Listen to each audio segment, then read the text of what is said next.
Right, I think since it's 5 past, we will make a start. Good afternoon, everybody. Welcome to the Scrutiny Management Panel. I'm Councillor Tom Wood, and I'm the chair of the panel. We have some housekeeping that I need to read out, some safety information. If a continuous fire alarm sounds, please evacuate the room and the public gallery by the stairwells. Do not attempt to use the lifts. Please assemble at Queen Victoria's statue in front of the civic offices. In order to comply with the Portsmouth Cultural Trust File Marshal regulations, if you have signed into the Guildhall today, please remember to sign out when you leave the building after today's meeting. Can I also draw everyone's attention to the fact that the meeting will be live streamed from a camera in a fixed location there in the back of the room, and the recording will be on the council's website. The camera will mainly capture the backs of anyone making deputations, but there will be some footage of them as they approach and leave the table where the microphones are located, and of people entering and leaving the room while the meeting is in progress. Members of the public are permitted to record the meeting on the understanding that it neither disrupts the meeting nor records those stating those explicitly saying they do not wish to be recorded. Can I ask that members use the microphones provided when they are speaking? And I will ask everyone to introduce themselves, starting on my left. Councillor Hugh Mason, St Jude Ward. Councillor Ben Swan, Copner Ward. Councillor Ian Lyon, Nelson Ward. Councillor Scott Pater Harris, Hillsey Ward. Councillor Jenny Brant, Eastern and Craneswater Ward. Good evening, everyone. Councillor David Fuller, and I'm standing in for Councillor Leo Madden. Councillor Ryan Brenton Thomas. Councillor Simon Bosher. Ben Dowling, Milton Ward. Pam Turton, Assistant Director for Transport. Stuart Aglin, Local Democracy Manager. Joanne Miles-Smith, Democratic Services. Peter Wolf, Deputy City Solicitor. Super, thank you everyone. I have had a couple of apologies for the meeting. Councillor Leo Madden can't be here, and Dave is kindly standing in for him, and Councillor Ben Swan is kindly standing in for Councillor Bosher, who is normally a member of the panel, but as he is one of the participants in the title fight, is kindly not being on the panel today to preserve impartiality. There are no public deputations, but a written deputation has been circulated. Can I confirm that all the members have received that and had a chance to read it? Yes. Excellent. Thank you very much. Before we go to the main item of the agenda, do I have any declarations of interest? Councillor Mason. I don't think it is prejudicial, but I live within 200 metres of both the MB and the MC zones. It's not prejudicial, but I just mentioned it. I did sign the call in, but obviously I have an open mind. Thank you very much for that. We will move then on to the main item on the agenda, the call-in of the decision taken by Councillor Ben Dowling, standing in for the Cabinet Member for Traffic and Transport on the 31st of July in respect of item 3 of that agenda, revised residence parking programme consultation, and you should have the report for that decision in your pack. Now I'm going to quickly run through how the procedure will work before we get started. First, we will hear the presentation from the lead call-in member, which is Councillor Bosher. That will then be followed by an opportunity for the panel to ask questions of Councillor Bosher. Then the Cabinet Member who took the decision, Councillor Dowling, will respond to the call-in, and we will then have an opportunity when he's finished to answer Councillor Dowling questions. Then there will be a further response, a rebuttal, if you will, by Councillor Bosher, which I would be grateful if you would confine yourself to rebutting arguments that have already been made rather than introducing anything new as a surprise. Chairman, I'm minded that Councillor Fuller had to catch a ferry at 11 o'clock. I will bear that in mind. I'm incredibly grateful. We were here for quite a while last time. And then the lead caller member can sum up their case, and Councillor Dowling will be able to sum up his case. Then there will be general debate amongst the panel members, and then we can resolve to either take no action or refer the matter back to be reconsidered. There's a couple of extra things I'd like to add on the official procedure. Firstly, now this is my second time round the block on this, could I remind the caller member and the cabinet member to confine their remarks to the issue in the call-in, which is that the decision was not taken on either inaccurate or incomplete or inadequate information, and not stray into other political arguments, as has happened with other councillors on other days, and I'm sure these two wouldn't. And could I implore you to keep your remarks as concise as possible? There will be a prize if either of you or even both of you can get through the meeting without addressing me as Lord Mayor, something that neither member managed last time. Hey, Lord Mayor, what's the prize? And finally, my apologies if I'm a bit slow today. I'm just still recovering from glandular fever, and so I've still got a little bit of fatigue, and my brain just doesn't work as quickly as possible, as quickly as it normally does. So apologies if it takes me a second or two to catch up. It's not that I'm inattentive. With all of that laid out, is that clear to everybody? Fantastic. Thank you very much. In that case, Councillor Bosher, would you like to start off by presenting the call-in, please? Thank you, Lord Mayor. Thank you, members. Thank you, Chairman. I'd like to start by putting a bit of context around the reasoning for this call-in and go back to a TNT Cabinet meeting held on the 26th of November 2016. And there were two items on that the current effect of the suspension of MB and MC zone is made permanent, meaning that the parking zones are not reinstated, and two, that consultation takes place on amending and reducing the size of the adjacent LB zone with the intention of reversing the impact on displaced parking. Now, at that meeting, there were three deputations. Former Councillor Hunt said there were dangers of a piecemeal scheme and that these surveys had been ignored, setting wards and streets against streets. And Councillor Stagg felt that there should be consideration for a citywide scheme for Portsea Island. The decision of that meeting inevitably led to a call-in by Councillors Vernon Jackson, Councillor Darren Sanders, who also sat on the committee, so there's no president, with Councillor Peter Harris, Councillor Hugh Mason, Margaret Foster and Susie Horton, specifically in relation to the LB zone on that occasion.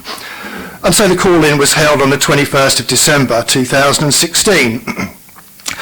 Now, that meeting, which was some 3 weeks after the decision meeting and not the 3.5 months that we are with this one, the chair, who was Councillor Steve Hastings at the time, said that there were 2 deputation requests had been received, and I'll actually quote from the minutes, and you can see where this is going.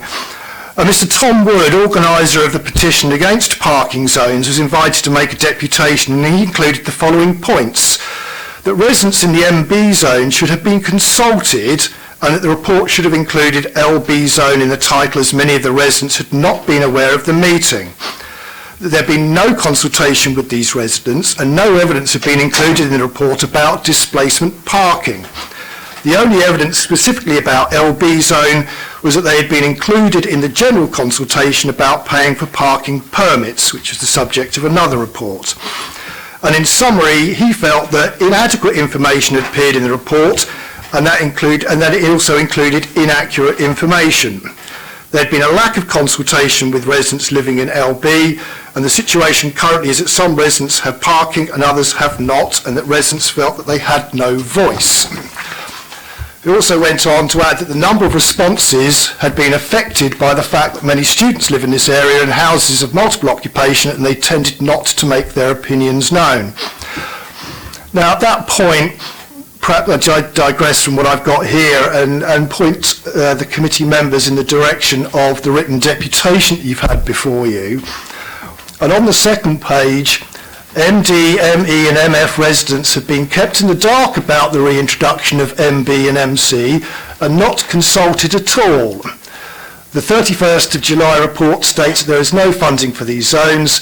If there is insufficient funding to do a proper rollout, then things should have been left as they were and not waste money on re-implementing a previously failed plan. Now, clearly this particular deputy has a view on MB and MC, but he makes a very good point with regards to MD, ME and MF residents being kept in the dark. Going back to the committee meeting that I mentioned, I was ironically a member of that scrutiny call-in on the 21st of December 2016, and Mr Wood, now Councillor Wood, will probably remember that I actually seconded the decision to actually send it back to the Traffic and Transportation Cabinet member at the time, who I believe was Councillor Ken Elcombe. So I sent it back against my own Cabinet member. And another member of the committee who actually supported the decision to refer that back was actually Councillor Dowling. Now let's move this forward to the Cabinet member for Traffic and Transportation decision on the 31st of July 2018. And the revised residence parking programme of consultation was considered by Councillor Dowling. Well, this was the second attempt to consider this report after the incumbent Cabinet member attempted to rewrite the report in public on the 12th of July to remove a personal declaration of interest. The report outlines a three-stage programme of consultation. However, and I will make references to the numbers and I'll slow it down if the committee would wish, 4.2.1 determines that those areas that have been surveyed and or taken part in a formal consultation by the council at least twice in the past 5 years will not be subject to a further informal survey. The report then uses this procedure specifically with regards to the two zones, namely MB and MC, to avoid stage 1 of the consultation and move straight to stage 2. Now if we look at MB zone, the 2015 survey produced a total of 168 replies from over 1,300 properties, which is about 12%. And it also, the survey in 2014 on the suspension produced a total of 32 replies. Both of these surveys are 3 years old or more and do not take into consideration population changes during this period. Both surveys used to determine the decision to proceed to stage 2 also have a poor return. Now, in addition, the proposal is to amend the boundary to include 3 further roads, increasing the number of properties within the zone by approximately 14%, none of whom were part of the 2 surveys referred to in the report. Now, going back to the deputation made by, I will call it Councillor Wood, as you are now, supported by Councillor Dowling as a committee member, Councillor Wood cited a lack of consultation. Well, the proposal in this report amends the boundary of MB, increasing the zone by approximately 14%, none of whom was surveyed, so the lack of consultation argument put forward in the deputation against parking zones 2 years ago still holds sway today, as does his argument about the number of responses. So on this basis, that decision was taken, in my opinion, without adequate information, because it was 3-year-old data and a poor response, and it ignored officer concern about the integrity of the data, and it was with inaccurate or incorrect information, in that the area is being sufficiently altered to include properties not previously surveyed as part of the MB zone. Now let's move forward to MC zone. 2014 we had a traffic regulation order consultation produced a total of 260 replies from a touch under 2,400 properties, touch under 11%. The results being mixed. Effectively 68% opposed the TRO as presented. In 2015 the survey produced a total of 209 replies from touch under 2,400 properties, which is about 8.5% total. Both of these surveys are 3 years old or more and again do not take into consideration population changes during this period. Both surveys used to determine the decision to proceed direct to stage 2 also have a poor return. And in addition, and the same with MB, the proposal is also to amend the boundary to include a further 3 roads, which increases the number of properties within the zone by approximately 18%, again, none of whom were part of the 2 surveys referred to in the report. The description within the report is vague as to the extent of the reconfiguration of the zone. Again, I could refer back to the deputation made by yourself, Councillor Wood, and Councillor Dowling as a committee member, which cited the lack of consultation. Well, again, this proposal in this report amends the boundaries of MC to increase the zone by approximately 18%, none of whom were surveyed. So again, the argument from 2 years ago holds good today. Now moving forward, MF zone, which is also features in this. Now, this is a subtly different argument. In fact, at the previous decision meeting on the 12th of July, at which the decision was taken to defer the report due to the Cabinet member's declaration of interest, highlights MF zone extending east as far as Cromwell Road. The subsequent meeting on the 31st of July shows a greatly revised MF zone, which is now essentially halved. No explanation has been given as to why this zone has been radically altered in the space of 7 working days, and on that basis, it is inadequate information and it's incorrect and inaccurate. The administration is wholly basing their decision on the returns from a secret political survey which has not been published and has not been independently audited and has ignored an independent, proper process. Since that meeting, the traffic regulation orders for MB and MC have been considered, and a conspiracy theorist might suggest that the call-in has been delayed for over 3 months until the decision meeting on the TROs for MB and MC were approved. However, the report just confirms the call-in for both MC and MB were approved on an 8.5% support. I would actually like to add, which adds some more context to this, that actually, if you look at some of the deputations that were put forward on the MB and MC TROs, which were considered by Councillor Stagg, there are a number of them there, particularly in the MC zone, which are broadly supportive of residence parking zones, but totally disagree with the timings that are being put forward. Now, all these are being included as being in support, but you can make an argument that actually says, are they really? Because they're actually disagreeing with the timings. Now, when you have a situation where you have 234 people in favour, or properties in favour, and 225 against it, so it's marginal, really should you be including those sorts of residents? Because actually the ones I have in front of me, and I won't read them out for the benefits of the committee, would actually amend those figures to show the majority were against MC zone. In fact, there are also 2 that are actually contained in there, numbers 335 and 339 for the benefit of the officers, who would clearly seem to actually come from the same property. So we've included 2 votes, in theory, from one property as being in support of a residence parking zone as a means to actually push it through.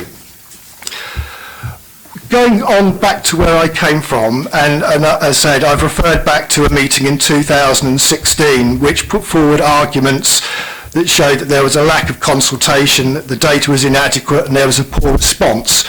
That call-in was upheld by the committee, and it persuaded me as a member of the committee that it was the right and proper thing to do.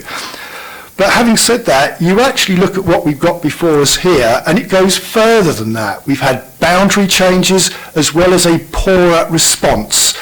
And as far as the call-in members are concerned, we believe that this decision should be referred back to the Cabinet Member for Traffic and Transportation, or their standing deputy. The MB should be subject to all stages detailed during the report, including the informal stage. So should MC, and the MF zone should be reinstated to include all those properties highlighted in the report of the 12th of July. And that if the administration is relying on their political survey taken before the last local election, that they should publish that in full, including all the GDPR compliance associated with it. Thank you. Thank you, Councillor Bosher. Do we have any questions from members?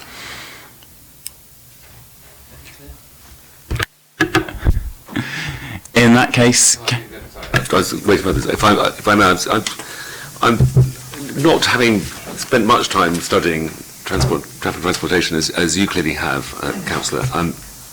I'm quite intrigued that it seems that a lot of suggestions from residents have been overlooked if you look at the report that came with this call-in. For example, on page 11 of the report we have, there are 3 zones, JD, GA and FD, where a 2015 survey I'm assuming these are correct, these figures, and I have no idea what the numbers involved, and that really irritates me because I think we should always have both the numbers and the percentages when we're looking at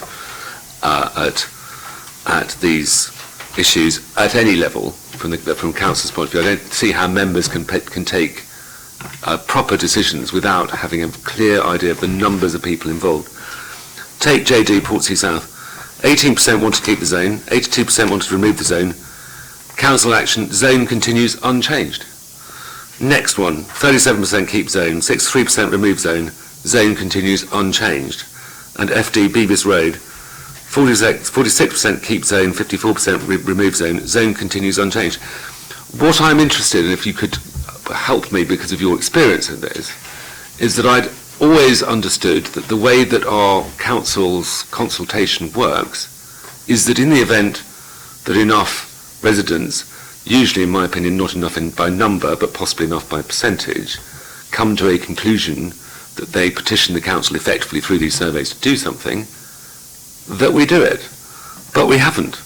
And is this actually something that, I mean, the question I have to ask you is there an element behind this that you feel that the inaccurate information, inadequate information that we have, that the cabinet member had available, is almost unfathomable anyway, because we don't know the exact figures, we don't know how they come about, we don't know how decisions are made.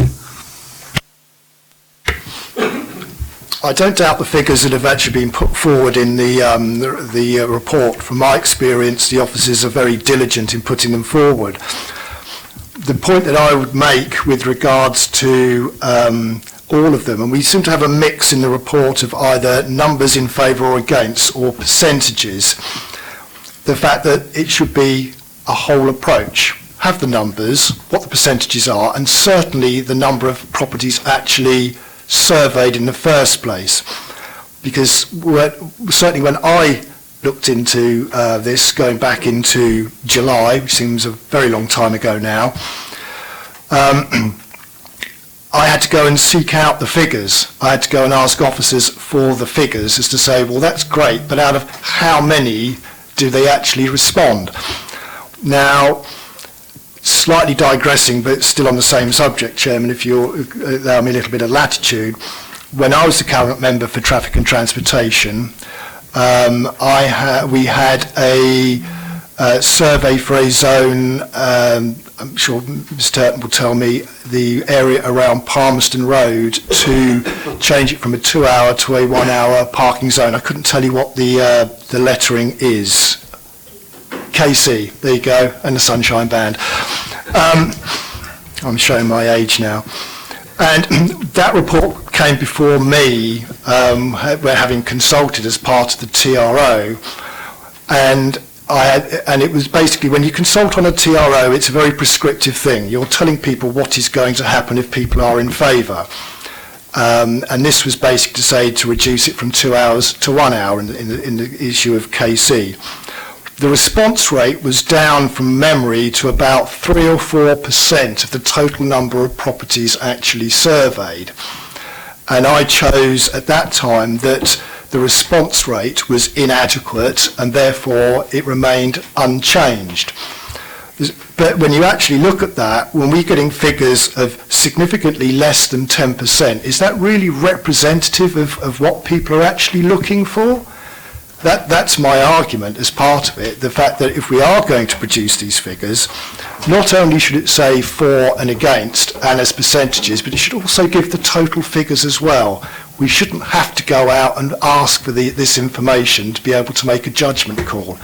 Because if you look at, and I'm looking very briefly at page 15 in that report, or it's got a 7 interjected in it. It's got, the top one there is LA North-South Sea. We'll take that one as an example. 2015 survey, 76% keep zone, 24% remove zone. Or of what? That could equally be, you know, 7 people, 3 people, or something in that sort of order, out of 1,000 plus. You need to have the total percentages there to give yourself a view as to whether there is a strength of feeling associated with it, and the reports don't do that. I can just follow that up. What I think we could reasonably deduce from that is that every parking order for a zone should be a call-in, subject to call-in, because we have inadequate information in every respect, unless we go back to the time of 2009 or before, where you had to have a 50% return of the survey in order for it to take effect. I'm sure I can be advised, but I think the time limit on callings would rule them out since later than 2011. I'm saying all future ones, on the grounds that what we're arguing is that we're not actually surveying enough people, and the information, the decisions have been taken, therefore, on and looking at what a call-in is called. I think you've got it here as inaccurate, incorrect, or inadequate information. I cannot believe you can possibly have adequate information on a parking zone if you're not getting a good enough response from the public for it to be affected. So I would say that we are in danger of pushing ourselves into a situation where every single time there is a cabinet decision about a new parking zone or whatever, it would be subject to call-in simply on not having adequate information. I don't think there was a question at the end of that, unless you're particularly keen. No, Simon just indicated you wanted to make a very brief point in response to that. I will make a very brief point, if I may, Chairman. When I roll back the years to about 2003, for my sins, and I seem to be doing it again as chairman of the Tax Committee, I was chairman of what we had were topic panels back then that looked at residents' parking, and we actually set a minimum tariff to be considered back then.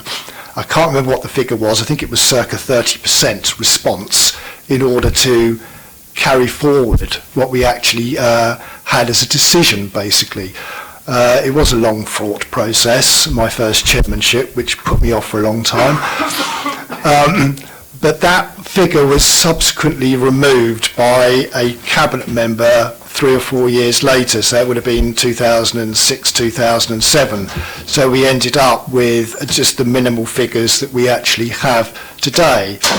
We are sort of getting away from this a little bit, but I think there needs to be a complete reconsideration of how we go about doing this, particularly when we're talking about traffic regulation orders for residents' parking zones. The point is well made in the deputation. A traffic regulation order, and I've said it before, I'll say it again, is a very prescriptive thing. It tells you when the timings are going to be, which I think in the case of MB is between 4 o'clock and 6 o'clock.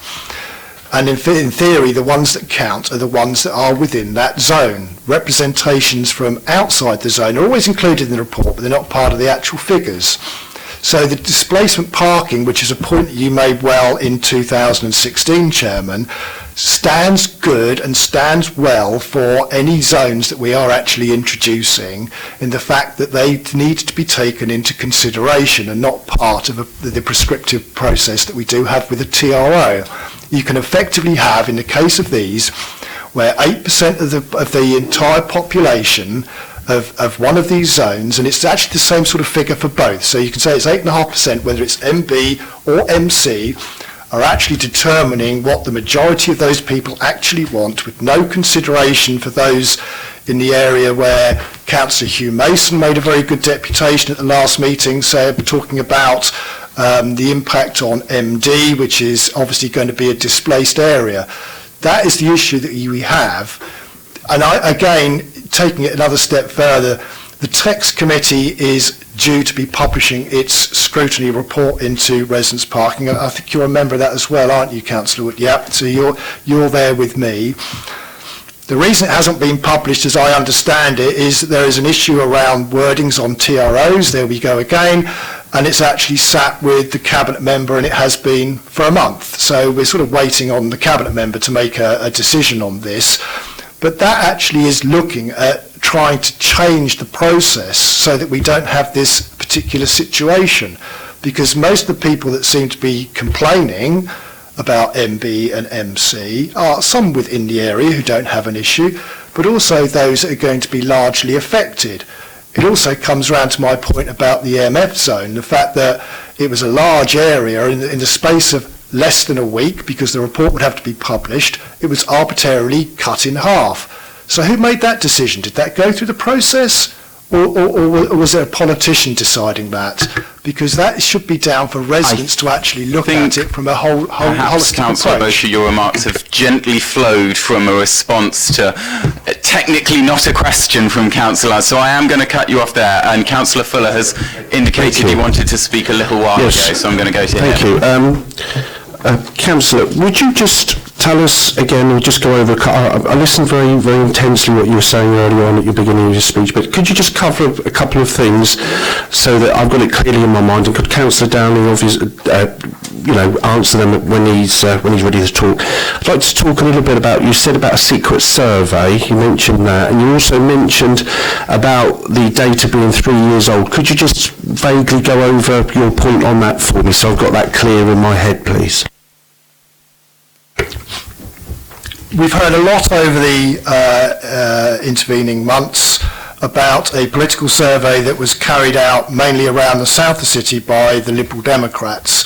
That's certainly a lot online, and it's also been mentioned in meetings, are hanging their hat on it when it comes to reintroducing MB and MC. Now, as I understand it, that survey encompassed some other bits and pieces as well.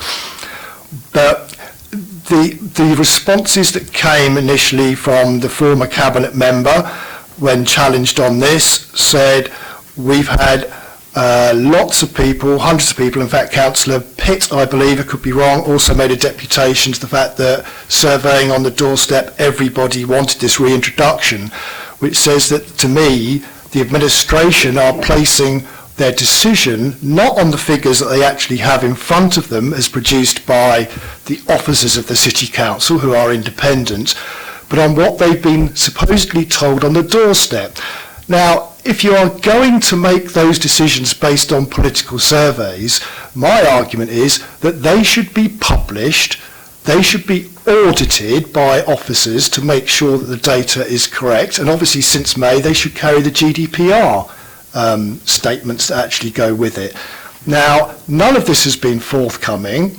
I have seen something, and I don't know whether it's correct or not, which doesn't quite bear out what's actually being said, but that sort of information, if you are going to do it, should be done through a proper consultation which carries the City Council logo on it, and not that of the Liberal Democrats or the Labour or the Conservative Party or whomever, because it is a political survey, and clearly the questions could potentially be skewed in a way to elicit the answers that you're actually looking for. There's nothing wrong with doing political surveys, but you want to back it up by doing it properly through an audited procedure from within the City Council. The other point, going back to this, the report talks about, and this is the report that's before you, we're talking about 2015, just bear with me, Chairman, I'll see what I can find. Page 12 of your report, which is a greyed out page, Councillor Fuller, refers to MB and MC zones, and it talks in terms of surveys that were taken in 2014 and 2015. Those are the surveys I'm actually talking about. Again, I've got the figures that tells me that what the percentages were, but they're not actually contained within this report as to total numbers of residents. But my arguments is the fact that this was done on a prescribed area of MB and MC back in 2015. The report before you that has been called in amends those areas, so it makes these figures incorrect because they're based on different geographical areas, hence the incorrect information argument that I'm putting forward.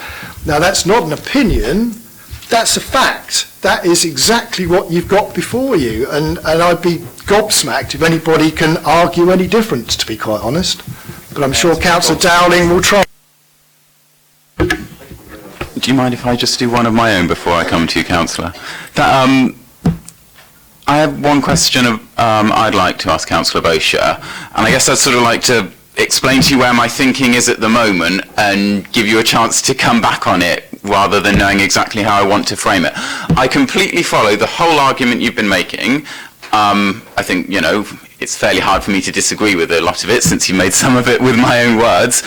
The challenge that I get is that, you're absolutely right, is that you said, as councillors, we should talk to residents, but we should, when making formal decisions as a council, back that up with a formal survey.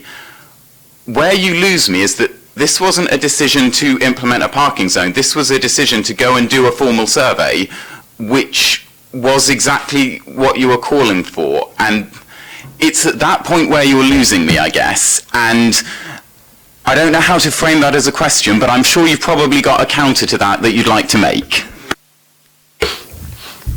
The rest of the report, you've got the report in front of you, has some grey areas and then it has some white areas and whatever. Those will go to the 3 stages, and that's the crux of the argument, that you have what is being called an informal consultation. It talks, which will obviously is, from what I can gather, and I'm looking at Pam Turton here, it's about a 4 or 5 page report, and it talks about, do you want a residence parking zone, what are the reasons behind it, what sort of hours would best suit, so that you draw up a consensus before you go to a traffic regulation order based on what the majority actually want. So if you have 1,000 replies all say yes we do, and generally between 4 and 6 or something in that sort of order, then you're confident that you can put forward a traffic regulation order based on that prescriptive information, because you can't deviate from it. Then that you're going to get something that the residents are looking for. Now, the political survey that was done by the Liberal Democrats, I can't comment on it. I haven't seen the figures, and I certainly haven't seen the questions that were actually asked on the doorstep by anything.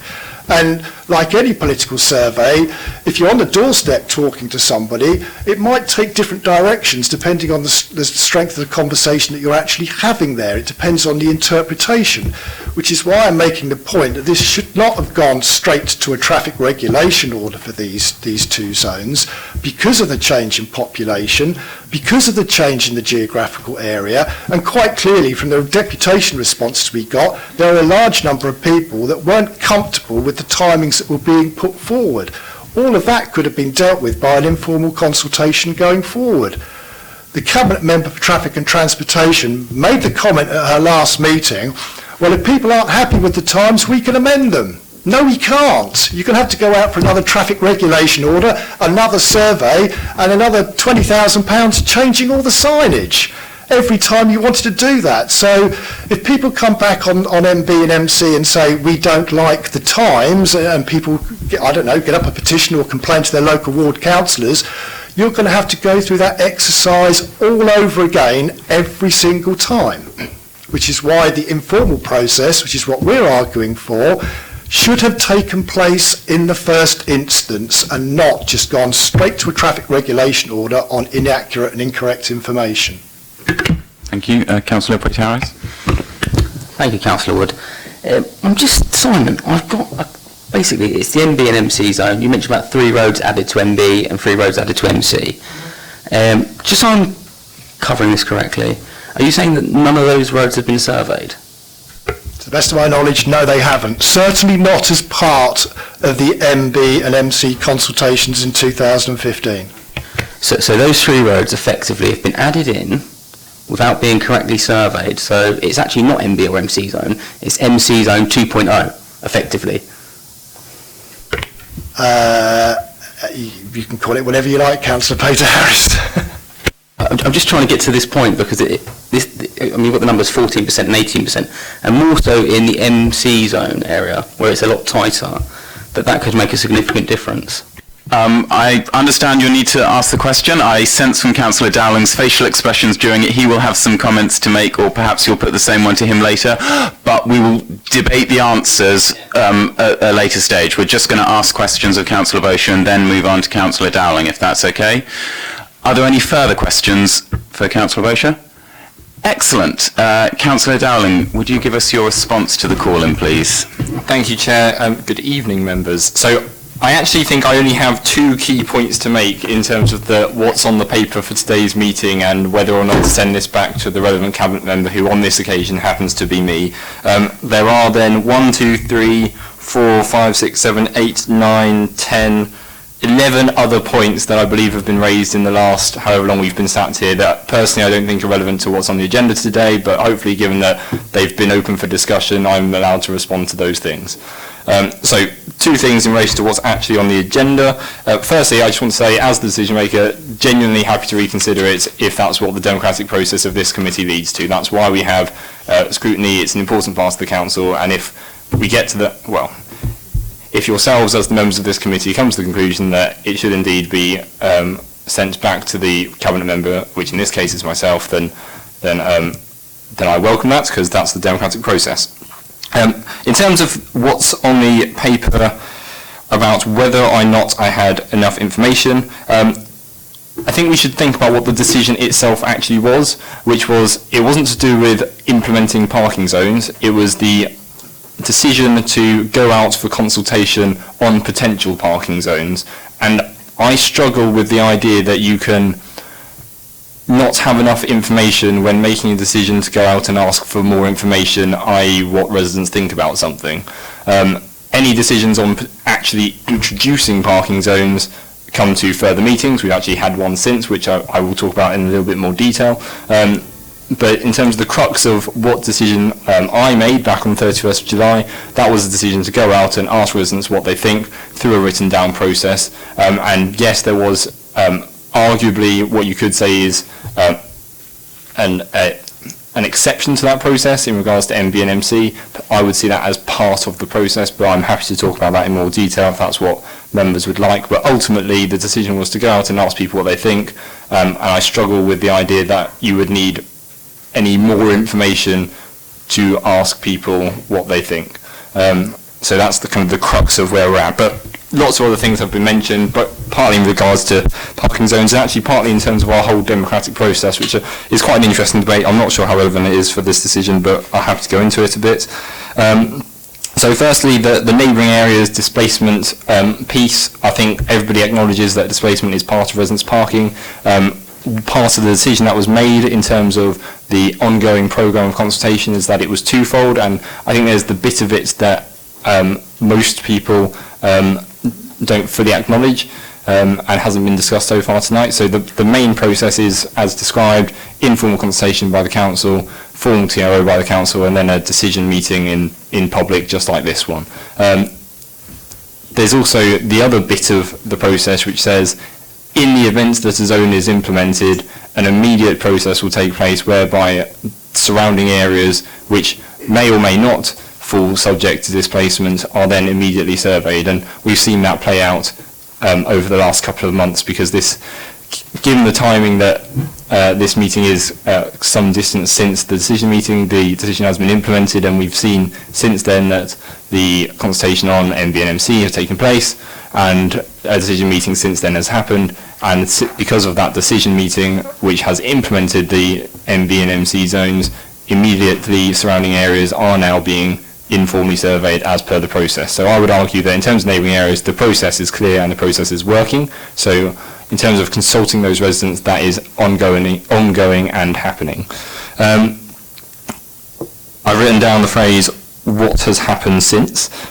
So as I say, we've seen that MB and MC have been approved and that they will be active from January onwards. And I think the reasoning behind that is because of understanding when it would be most effective and allowing the council and ward councillors time to properly inform residents and make sure that everybody understands what is happening. It's very well known that the Lib Dems in Portsmouth are quite keen on talking to residents on an ongoing basis. We try to go out in our wards at least once a week. I go out with colleagues in Central Southsea probably once a month because I'm busy burrowing away in Milton most of the time, but I did go out in Southsea, Central Southsea on Monday. As I'm sure everyone on this committee has done at some point, and actually really interesting in getting the response back from local people, because there was complete understanding of the issues. It's some of the most intelligent conversation I've ever had with residents about parking or indeed any other issue, and overall I would say the vast majority of people are grateful for the consultation process that's taken place, and also a large number very happy with the decision that's taken place. But as I say, I'm not sure that's entirely relevant for tonight, but it was kind of brought up, so I felt the need to address that. we've had this debate about edited areas. Now, I think this comes down to the professionalism of our officers. I think we have very professional officers. I think Pam's team do a lot of very good things. And part of that process is the continual review of residents' parking areas. Now, it's interesting, part of this call-in is saying that we didn't have enough information. I would argue that our officers probably have more information about what does and doesn't work in terms of parking in the Central Southsea area, in particular, than any other person in history, because of how much interaction they've had on this particular issue, particularly over the last 6 years, but before that as well. So, yes, there were some additions to those zones, but emphasis, it was an addition to those zones to go out for a consultation. It was not an addition to those zones to be implemented, and we even have seen that take place going forward. So we did the TRO as per the written down process, which is a form of consultation. A decision was then, a recommendation was taken to a cabinet member to make a decision, and in that decision meeting it was decided that the zones would be implemented, given all the feedback and the knowledge that the traffic department and the cabinet member had, but that certain areas would be taken out of those zones. So I believe it's the cul-de-sacs in MB were not included, Fernhurst and Chestnut, and for MC, Bath Road was included or not included? Included, apologies, included. Now, I think that's just helps us to demonstrate that the process does work, people were consulted, and the best possible residents parking solution came out of that process. So I think that helps demonstrate that the process we've got is an effective process at A, consulting people, and B, then making sure we consult in a way that means we get the best possible solution. So all those bits around timings and changing signs and all that kind of thing, I think that is taken into quite a great account. And I don't feel that necessarily, well, first of all, I don't think that impacts the decision on whether or not to consult, because I think consultation is ultimately a good thing, and ultimately that's what the decision on 31st July was about anyway. But in terms of the wider debate, I think that's important. MF, I suppose on the face of it, in terms of the decision made on, MF is the case of the disappearing half of a parking zone that Councillor Bosher referred to. I think on the face of it, in terms of the decision I made on 31st July, I was asked to make a decision based on the paperwork in front of me, plus any knowledge I might have. I acknowledge that the MF zone was smaller than in a previous area. I don't think it's fair to say that no explanation was given. I think explanation has been given, certainly in the press, if nowhere else, and that was around understanding that following feedback from ward councillors, including the deputy leader, I understand, the former deputy leader of the council and the current deputy leader of the Conservative group, that they are two very distinct areas, and that it wasn't appropriate to have a parking zone of that size, given all the information that we know, and why not use a 2-week period where a report has been withdrawn to edit that report slightly to make it even better, even more accurate. The irony being that this is being used as a sign of inaccurate information, when actually it was an attempt to do the exact opposite and make something more accurate. That's what I would say about MF. Lots of debate about response rate to surveys. Very interesting. Overall, response rates to these things are greater than other things which you could argue are more important. So, for example, the budget consultation we do every year, response rates to TROs and other types, and the informal consultations we do on traffic issues are much higher than on something like the budget, which you potentially could argue is more important. Ultimately, these are consultations. They're not a vote. It's not a simple case of, it's not a referendum, or it is a consultation process. People get an informal survey, they then get a TRO process. Something more interesting is happening behind me. Okay, because everyone's looking. Everything interesting in this meeting is taking place here, Councillor Dowling. Do not concern yourself with anything behind you. We'll warn you if you're about to be attacked.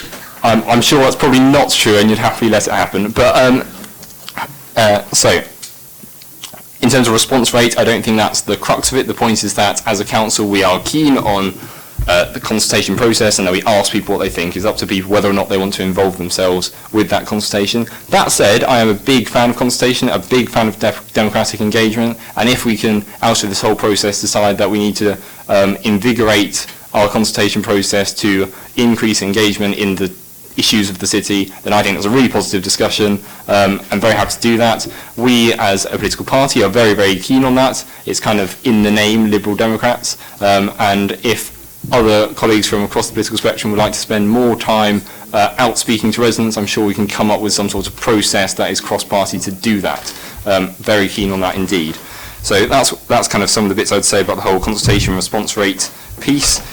Interesting that it was either Councillor Harris or Councillor Lyons, I can't remember now, pays out apologies and apologies to your wife around the 2015 decisions. Now, I agree there are some irregularities there potentially. All I would say is you'd have to ask the Conservative Cabinet member for TNT at the time about how they made that decision, because I agree that you could argue there's a thing. But actually, I suspect there were some incredibly good reasons at the time, and I don't question that necessarily, but you would have to ask them.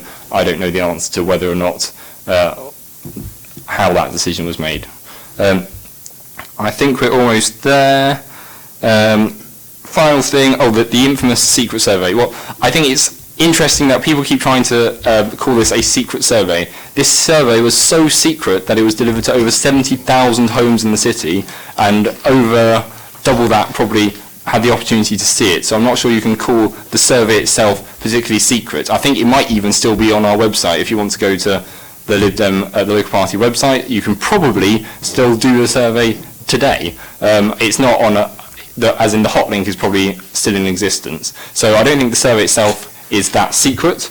I also am not convinced that you can argue that all the results were secret either, on the basis that we then delivered a summary leaflet of the results per area in the city to every area that we surveyed as well. So that's an interesting argument that that survey was secret. Now, we move on to a wider debate about what information councillors can and can't use to make decisions. Is it just a case of only the information physically on the piece of paper in front of them is the only thing they should listen to? Like, for example, you could argue that might be the case in a planning committee or licensing committee. Or can councillors make decisions based on the stuff that's in front of them as well as anything else that they might have in their minds? Now, I would say that democratic engagement is a really important part of the political process that we have in the city and in the country, and if councillors want to go out and chat to people, that's their prerogative to do so, and if they want to utilise that information, then that's also their prerogative to do so. Now, interestingly, I think that's fairly irrelevant for the decision that's before you today and the one that was before me on the 31st of July, because ultimately this is about whether or not we should ask people what they think, and that's the kind of the crux of the argument that we always come back to, is the idea that you need more information or you somehow add inaccurate information to make a decision to go out and ask people what they think. No decision was made on 31st July in regards to implementing a zone. No decision was made on 31st of July in terms of what type of zone people might have. The only decision made on 31st July was to implement a consultation process for residence parking zones. That's a process that could be amended in the future, just like any council decision can be changed, but as it stands, it's a consultation process, and any implementation of zones themselves have to come to a public decision meeting, which is quite right and quite proper. Thank you, Councillor Dowling, and thanks to Councillor Dowling and Councillor Bosher for being particularly civil and calm for an SNP meeting in making their arguments. I have people lining up to make questions, so I'm going to take them in order, starting with Councillor Fuller, then Councillor Prater-Harris, then Councillor Lyon. Councillor Fuller? Thank you, Chair. Without going through all that again, Councillor, can you basically tell me, because the strongest argument to Councillor Bosher's concerns, what are your main strong bits that I should be looking at that you feel he is totally wrong with, or have you got to repeat yourself totally again? In principle, Councillor Fuller, the decision made on 31st July was a decision to go out to consultation. Councillor Bosher is saying that decision was made on inaccurate or incomplete information. I don't understand the logic that you can have not enough information when actually what your decision is to go out and get more information through the process of asking people what they think. Councillor Prater-Harris? Thank you, Chair. I will remind you, when I was the Chair for Scrutiny Management Panel, we had none of these problems. Okay. What I will say, problem I've got, Ben, with this is stage 1 is the informal survey and stage 2 is the formal statutory consultation. Obviously, if you've been surveyed within 5 years, twice, you go straight to stage 2. MC zone, for example, has been surveyed twice in 5 years, but yet you've added another 3 roads to it. So is it the same survey? So I agree that there's an argument to be had there, absolutely. I don't deny that there are extra roads that weren't part of the previous survey. What I would say is that you have to think about the professionalism of our officers and also the fact that we were taking part, they are still getting a consultation. So the process was, as stated, it's 1, 2, 3, bish, bash, bosh, and we said one exception to that rule is if people have still already been consulted, fine. And yes, we made a slight edit to a couple of the zones, and that was after considerable feedback from the last time those zones existed. So I can't remember the exact dates, and I admit that, but when the MB and MC zones were previously implemented, we obviously as a council had a lot of correspondence about those zones from local residents, both in the zones and in surrounding areas, and I don't think it's a problem that our officers, using their professionalism, would take all that information, which is in itself consultation again, and utilise that to look at what we're doing going forward. And ultimately, the decision still meant that those people were consulted. Okay. And their views taken into consideration, as we can see, by the fact that we then had a future decision. This is the beauty of having a call in 3.5 months after the decision, is we can see how it's played out. And in those situations, those roads had their say, and that was taken properly into account in a public meeting. I have to say, having the call in 3 months after the decision's happened is not actually helpful. We should have dealt with it quicker, but that's personal opinion. What I will say is the problem I've got with this, and this is the problem that I'm falling down on at the moment, is we've effectively amended the informal survey. That's what it's saying. You've amended the informal survey to go to stage 2 to add 3 roads in. I don't think that's correct, personally. I think it's incorrect information. I think Councillor Bosher's got a fair point. You've just admitted yourself there's an argument there to be had. I agree. Am I right? I agree there is an argument to be had. However, I don't think it's an argument that is relevant to the decision before you today, because the decision before you today is whether or not I had inaccurate information on the day, and I've freely admitted that I totally acknowledge that there's an argument to be had in terms of the meat of the issue itself. But I was fully aware of that argument, as I've just demonstrated. Therefore, it's not incomplete or inaccurate information, because I've conceded that that was part of the thinking within the meeting. Personally, I don't buy that, to be honest, but that's my personal opinion. That's my personal opinion on it. I'm just looking at this, and I've got the 3 stages in front of me, and effectively, it shouldn't have even gone to stage 2, and that is what the report says. So maybe the report, you haven't followed the report. That's what I'm saying. So I think you've probably made the decision without actually processing the information. That's my personal point of view. Are we straying a little bit into debate, which we will have? Sorry about this, Councillor Wood, but I'm struggling with this, because if you add roads into something, it's not the same survey. I understand you've got an argument to make, but we also have a point in the meeting when we will make arguments. Carry on, go to someone else. Councillor Lyon? Thank you, Chairman. I'm assuming you have in front of you the written deputation of Mr. J. Yes. Of Lawrence Road. And you will see, well, my question, first of all, is how did you satisfy yourself that you'd taken point 4.5, which I imagine was in the meeting itself, because it seems like this report was produced for the meeting on July 31st, 2018. How did you satisfy that you had taken 4.5 fully into account?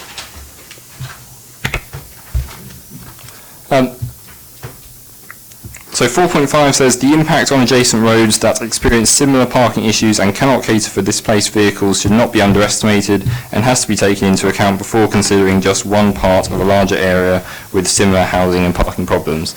I don't see how that has any problem with the process that took place, and whether it did or not is also not relevant for tonight's discussion, because tonight's discussion is whether or not I had correct and all information, and the information clearly is present because you've just asked me to look at it. Sorry, then in that case, there are 2 things I'd say. First of all, the word before in this particular paragraph is, to me, paramount.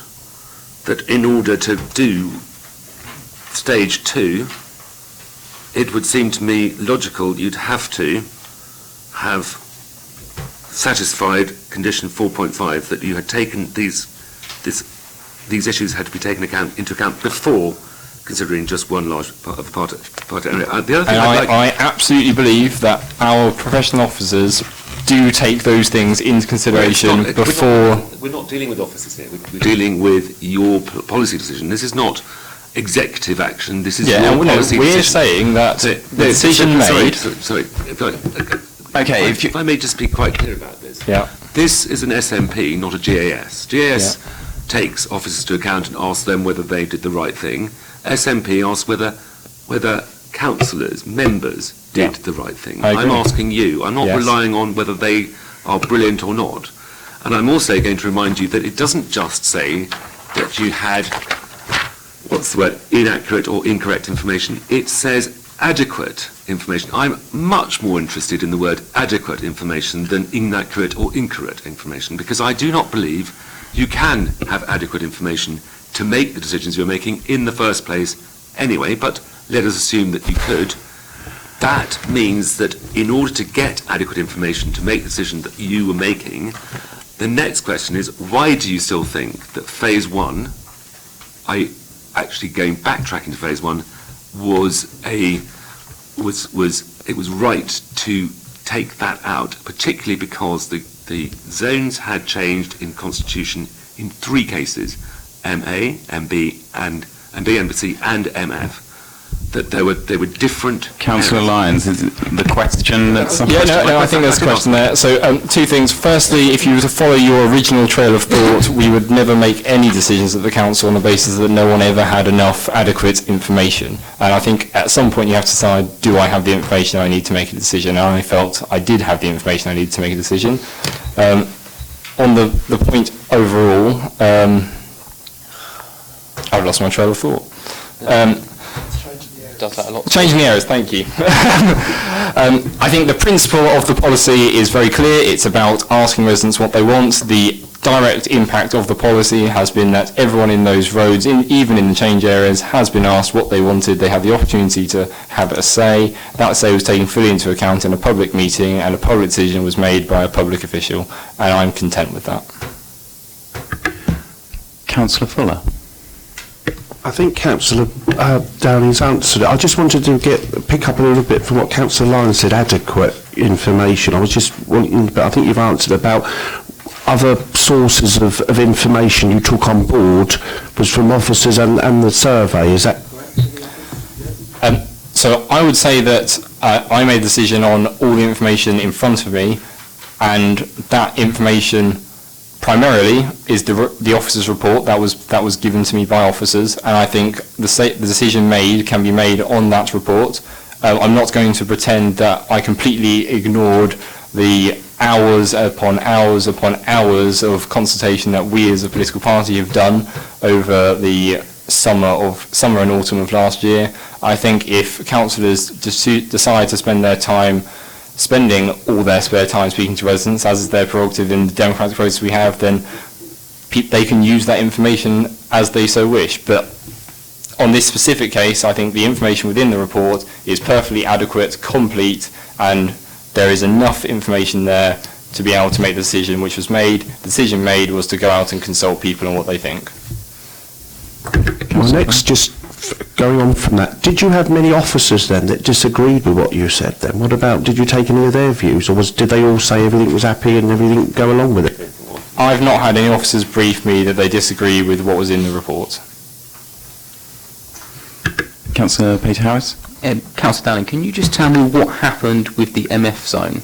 Because you alluded to it earlier. Yeah, so I can tell you my understanding of what happened. My understanding is that ward members, or members, I'm not certain, and perhaps if the chair will allow, officers might be able to give a bit more information, but my understanding is that the 2-week interlude between the original meeting and the meeting where I then made the decision, an opportunity was taken to edit that zone based on a bit of feedback from members, and my understanding is that it's about the constitution of that zone in terms of 2 distinct communities. Councillor Can I Bosher, just clarify? you will have an opportunity to come back. I was just going to make the point, if I can, Chairman. You probably noticed Councillor Stubbs leant and spoke to me before he left. It was just to make the point on this that he had nothing to say about changing the zone of MF, which is what Councillor Durling mentioned about earlier on. Okay, thank you. A further point. We've heard about the results of this political survey. Where are they? Where's the result? They were delivered to thousands of homes, but I'm happy to find the detail and circulate. Did you just say that you took on board the results of this political survey when making decisions? No, I didn't. You didn't say that? No, I must have heard that. That's why I asked. A councillor is within their rights to, because that's what I personally believe, but in terms of the decision I made on the 31st July, I'm very content that the officers' reports had enough and correct and accurate information within it. Okay. Councillor Fuller. Sorry, so in your opinion then, would you say that you did everything that you possibly could and you took the information very quickly? You thought this is this was a good thing to do very early on, or did you at any time think, oh, I'm not quite sure if this is the right? Was there any times that you thought this isn't right, or you had second doubts? Well, short answer is no. I think, Councillor Fuller, you know, but for others' sakes, we've had considerable internal discussion about how we go about solving the parking problem in the city. A lot of that discussion has been dominated by discussion on residents' parking zones, both when speaking to the public and internally within the party. We've consistently held a policy of speaking to residents and seeking their thoughts on residents' parking zones before any decisions are made. The policy decision made on the 31st July by myself implemented a very clear policy of we should ask people what they think before making a decision. And I think that is the crux of the decision made on 31st of July. What was the decision? The decision was to go out and ask people what they think. The argument here is that I didn't have the correct or adequate information to make the decision to go out and ask people what they think. Councillor Lyon, with that. Thank you, Chairman. I'll go back to your 2016 submission, which was very interestingly put by Councillor Bosher, where he showed that you could argue both sides of a particular argument particularly well, actually, as it happens. But my question is that do you accept that the informal survey allows residents the opportunity to make their views about what would be the best thing for them, and therefore is not prescriptive, whereas the second part of the survey is the council telling them what they intend to do and what they think about that, which is obviously looking at it from a different point of view where it is prescriptive. And do you agree, therefore, that if you're adding roads and 14% in one case, 18%, or even taking out 50%, in which case you don't know which part of the survey, the previous survey could have been filled in by everyone from the 50% you're cutting out. You don't actually, unless someone did the exercise of working out how much the survey was also excised by halving the zone. So my question is, do you agree that the two surveys have a different function, they perform a different function, and they have a different result, as a different way of getting through the process of reaching a decision as to whether or not to have a controlled parking zone in any particular area? So, two-part answer. In short, yes, I do believe that the informal survey and the TRO have a slightly different purpose in terms of how we consult with residents. But what I would also say is that I don't believe the informal survey by the council in this process that we're discussing is the only way to get that same kind of interaction. So let's take the MB zone as an example, because we all love discussing that tonight. Yes, we could have done an extra informal survey. However, I didn't feel that was necessary because I think there's more than one way to get that qualitative information from residents. And I don't mean, this isn't me talking about the political survey, this is me saying that we've previously had an MB zone in place, we've previously had parking zones in that area, it's a known quantum to the City Council and to the City Council's traffic department, and in the years of that happening, we've had a lot of feedback from those neighbouring areas, and it seems sensible to include that feedback within the realms of decision making going forward. And I think that kind of interaction between the council and residents is the same interaction that you would achieve through the additional informal survey. The problem is that the additional informal survey would also have cost money, but I don't think that's relevant tonight, to be clear. But I think you can get to a point where residents don't necessarily want to be continually asked the same question. So we thought asking those residents once more rather than twice more overall was more sensible in terms of the timeframes we're talking about.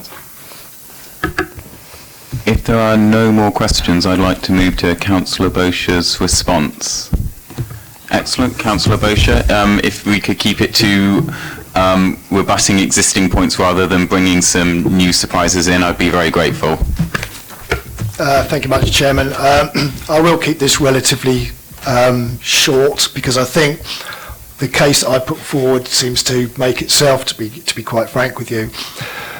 Councillor Lyon made reference earlier on, and I can't remember which zone he said, but there was a small number in favour and a large number against, but the decision was taken to keep the zone where it was. Pardon me, I can't remember which one it was. Now, that has brought up the issue of how was that decision made based on the information that we actually have in front of us today, which is sort of where we're at with Councillor Dowling's response, because to take into consideration views when there isn't an audit trail that we can go back to and say, that makes sense as to why that decision is taken, leaves us all sitting here scratching our heads now in a lot of instances. So to rely on anecdotal evidence from, and I am going to call it a secret political survey, because it's been used and made reference to in public meetings, and yet it's not forming part of the evidence pack with which the decision is actually being made. Now, I'm not questioning the integrity of officers in any shape or form, but as I understand, if you go back to the MB zone, when it was first introduced, officers were actually against that, and none of them would actually sign off that report that came forward. It was actually having to be signed off by the chief executive because of the displacement parking that it would actually cause. I think Councillor Dowling needs to understand the difference between the stage 1 informal survey to try and elicit what's going forward here and the traffic regulation order, which again I'll say, and I'll use the same word again, is a very prescriptive way of doing it. It sets parameters and asks the question, so it looks to elicit a yes or no answer. If you drill it down to, let's say, putting in a set of double yellow lines, then that's it. Do you want the double yellow lines to go there? Yes or no? Now, you're always going to get some people that might suggest alternatives, but you're actually getting the decision based on what people actually do or don't want from the question actually being asked of them. To go straight to a traffic regulation order, and I noticed one word that Councillor Dowling avoided was the word incorrect, because the information was incorrect in the fact that it didn't include roads that had not been included in the original survey.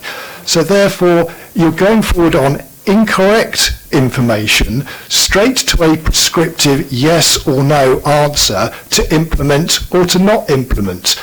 My argument is that the fact that we have a 3-stage consultation and we should have stuck with it.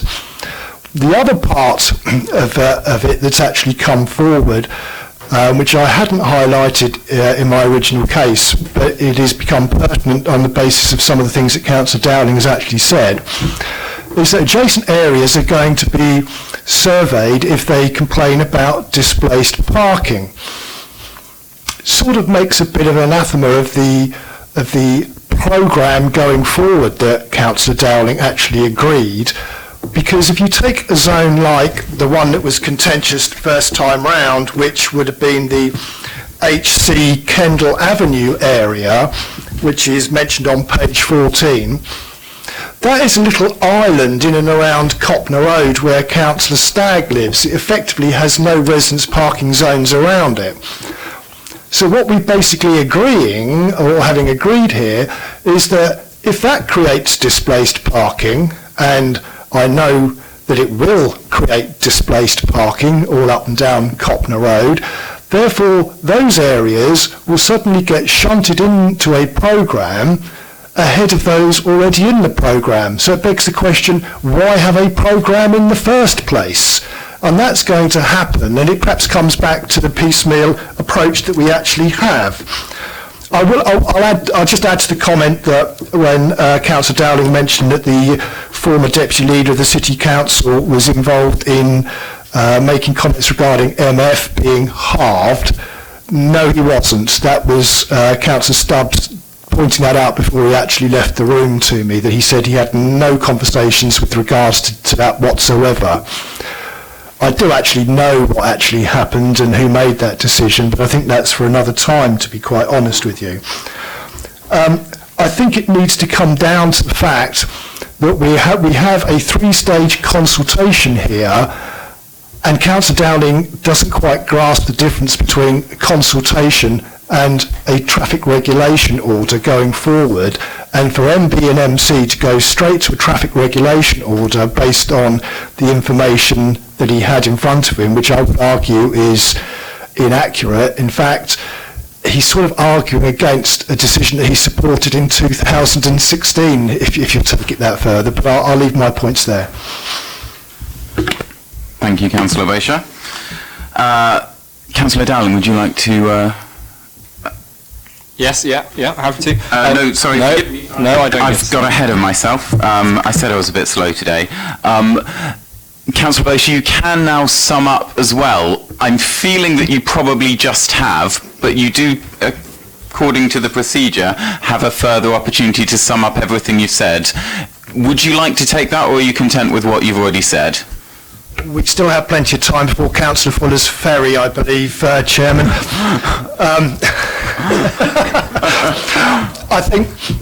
I don't intend to keep it there. I think that I've put the figures in front of members. I've demonstrated the fact that we've changed areas. We have inaccurate and inadequate information going forward. I don't want to impugn the integrity of the officers, far from it. I've worked with them last year. I know how professional and what a great team they are in traffic and transportation. But I think Councillor Dowling could or should have asked himself the questions, have I got enough information here in front of me to justify the decision I'm going to take in 1 year, 2 year, 5 years' time? Because as I've already demonstrated this evening, it's very easy to actually identify decisions and why they were actually taken. And I think Councillor Lyons also demonstrated that how did we actually come to this particular decision. But I think it's a slight bit of a fait accompli with regards to MB and MC, because with regards to MB and MC, because this call-in was called in July, and here we are 3.5 months later. And as I said, the conspiracy theorist might turn around and say, why was this one heard 3.5 months after it was called in, when the vessel one was called in a very short space of time after that cabinet decision was actually taken?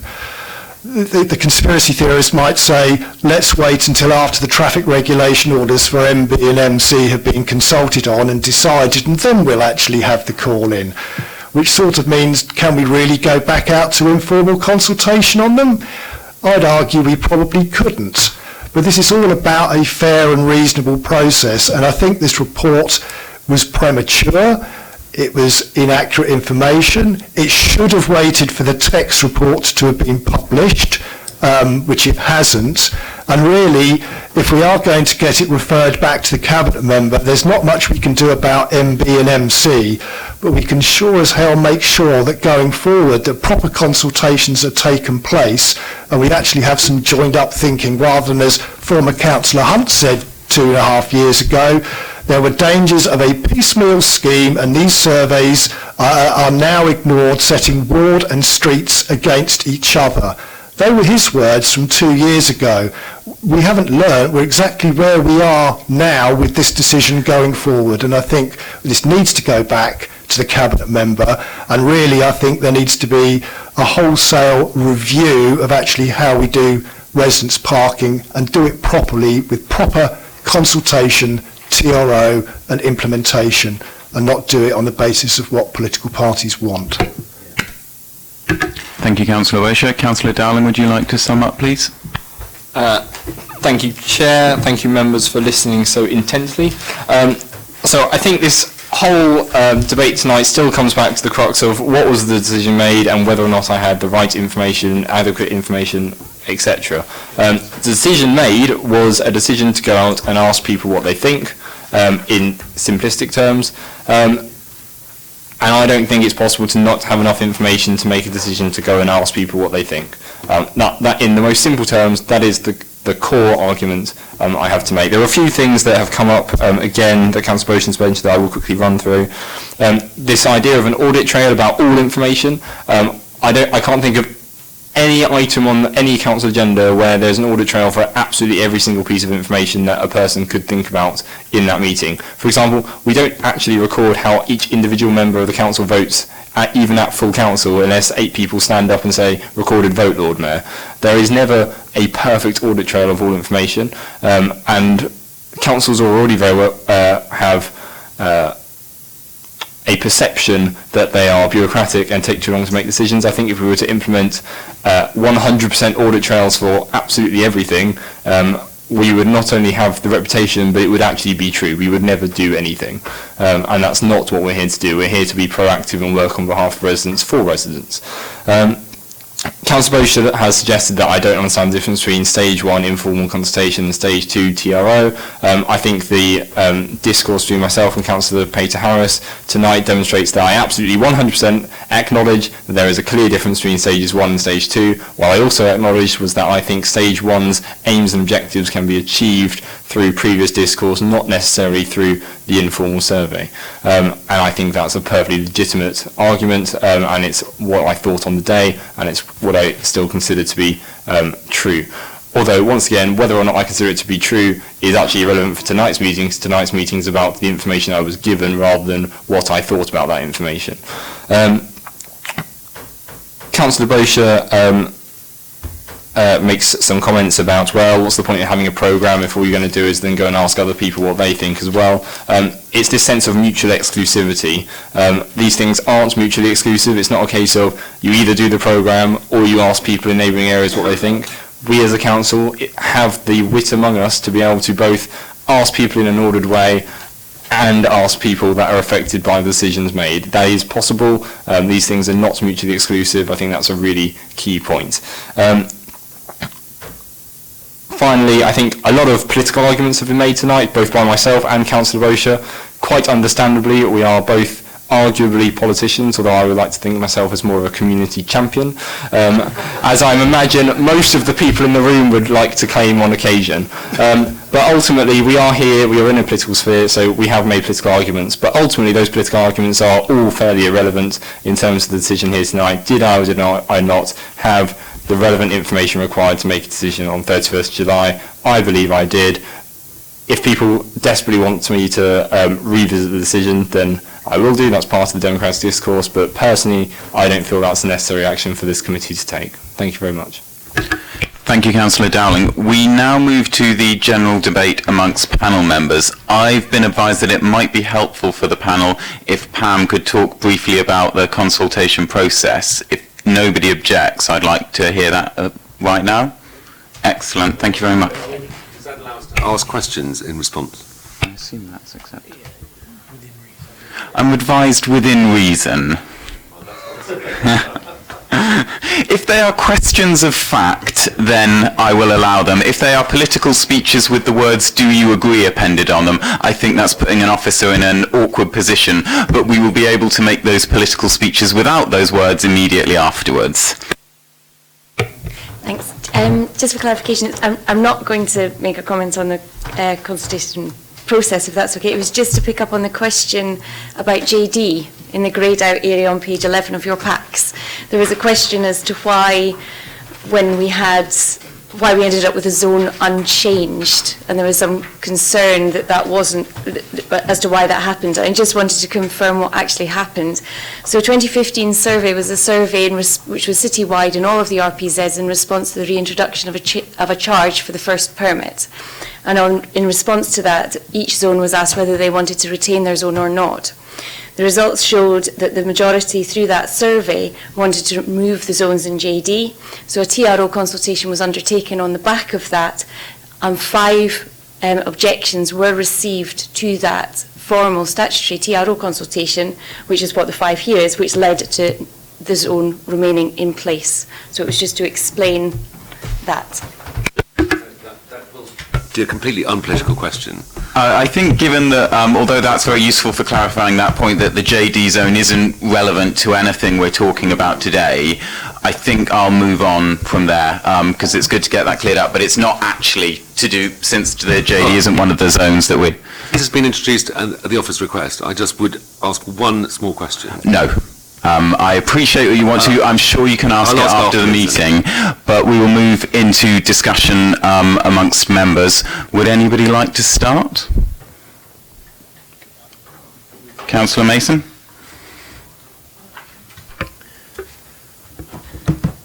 Chairman, and future Lord Mayor, perhaps. Looking at the information which was given, the complaint which was made, the request, pages 35 and 36, it seems to me that it is based upon 4 major considerations. Firstly, that there was a very poor response to some of the surveys. Secondly, that since those surveys were carried out, there has been substantial population change. Thirdly, that cognizance was taken of a, quote, secret political survey, unquote. And fourthly, that there has been a substantial change in the boundaries of MB and MC, which is sufficient to invalidate them as being adequate information, the surveys providing adequate information. If we look at those, the poor response, I would suggest, does not invalidate the response which we got, for the simple reason that everybody had the chance to respond. And this is the argument we use when we find 15% of people voting in a council by-election, that everybody had the chance. It doesn't invalidate it. And I think that the relatively poor responses in some cases does not invalidate that conclusion, the conclusions which were reached. Secondly, on population change, it is true that the population will change from any investigation over the course of time. This is true. For example, there are certain people who want to rerun the Brexit referendum because the world has changed since 2016. My suggestion is that in terms of population change and general views in Southsea on parking, the change since 2014 is considerably less than that on views on Brexit since 2016. So I'm not happy with that. Then we've got the question of a secret political survey. We are elected as councillors. We are not elected as automatons to deal with this bit of material, that bit of material, but to come to a judgment. And that judgment will always depend not only on the information before us, but on the information which we have gleaned as representatives of the people in our own wards. So I don't think that one stands up either. However, we come to the MB-MC zones, and the changes of 18% in MB was MB or MC. MB. That I consider to be a very telling point. And on the basis that that has actually changed the areas, I do not think that the survey itself of the old MB can be considered to be adequate. And so I would, on that basis, support the cabinet, the plea by Councillor Bosher and his colleagues that this should go back for reconsideration by the cabinet member. The last thing I would want this council to be accused of in any sense is gerrymandering. And we could be accused of gerrymandering for changing the MB zone and not carrying out a full survey. The TRO is a different beast. We make the decisions not on the basis of the TRO, but also of the survey, which is a much wider and much more wide-ranging investigation. And I do not think it is safe to make decisions on MB and MC on the basis of surveys which were carried out on smaller areas. Had it been on larger areas and the MB and MC had been reduced, that might be a different matter. But including new areas in and making assumptions about how they would have voted had they been members of MB and MC, I think is unsafe. And so I will support sending this one back to the Cabinet member. Councillor Peter Harris. Thank you for that, Chair. Much appreciated. I think Councillor Mason has stole my thunder a bit on the informal surveys, so I'm going to thank him for that. But the proposal that he's just put forward about sending it back, I'm happy to second. But also, I just want to add that this process about informal surveys is important, because as Councillor Mason stated, we've got 3 roads here that haven't been surveyed effectively and have gone to the stage 2 process. And as you know, the TROs are quite comfortably a prescriptive process. I will stop, Chair, while you're chatting. They're a prescriptive process, so they're designed for a yes or no answer. And if you actually go into the actual report, you can actually see what residents are saying. Residents are saying, we support this in principle, but we don't want it between 5 and 7. We want it between 5 and 9, or we want it between 5 and 10, or 1 and 3, or but that's going down as a yes, that residents want this. So I look at that and go, well, we'd like the idea, but actually we don't want it at that time. So that's not really a yes, is it? It's more of a, oh, I like the idea of this, but actually I'm unsure about the implementation. So I think it would be wise to send this back to be looked at with the correct information to ensure that those 18% and that 14% are spoken to, and we can actually ensure that we get the correct result. Councillor Lyon?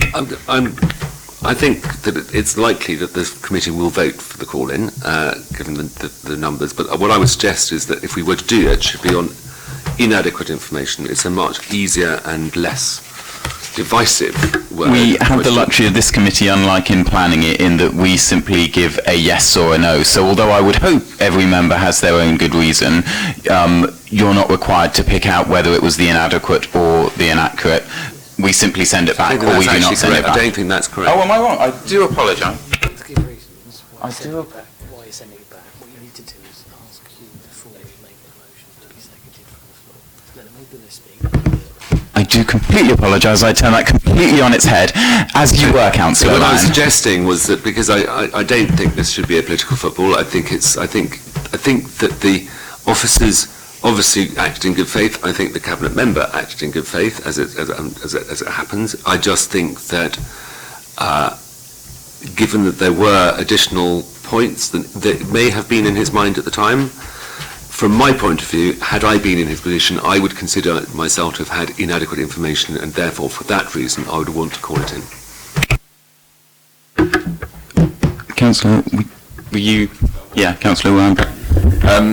Mine's just a quick point, really, but I think Councillor Dowling said that his decision was a decision to go for consultation. I think his decision was a decision to actually enact the recommendations and make the decision to agree with the recommendations. So my view would be that I think, but it would based on,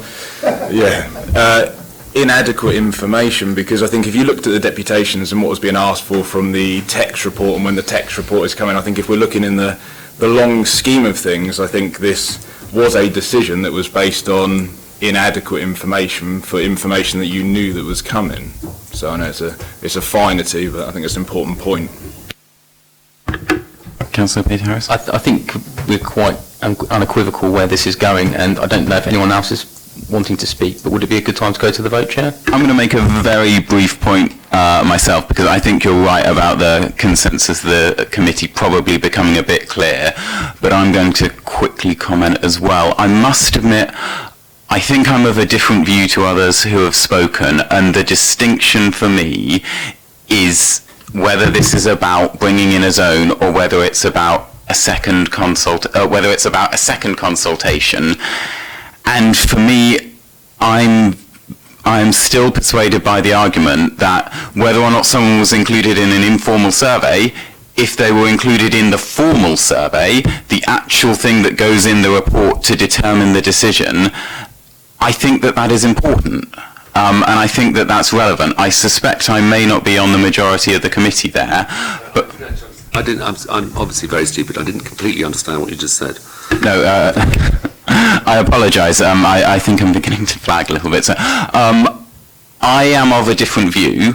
I believe that since the decision that Councillor Dowling made was not on implementing a parking zone, but on implementing a consultation, I follow his logic, actually, that you can't have not enough information to ask people for more information, and I do find that to be persuasive in that particular case. But I sense the committee's roughly reached a conclusion. We've been debating for a while. Councillor Mason, do you have a formal proposal that you wish to make? Chairman, that this committee would ask the Cabinet Member for Traffic and Transportation to reconsider the matter because of our concerns, particularly about the changing boundaries of MB and MC zone subsequent to the informal surveys.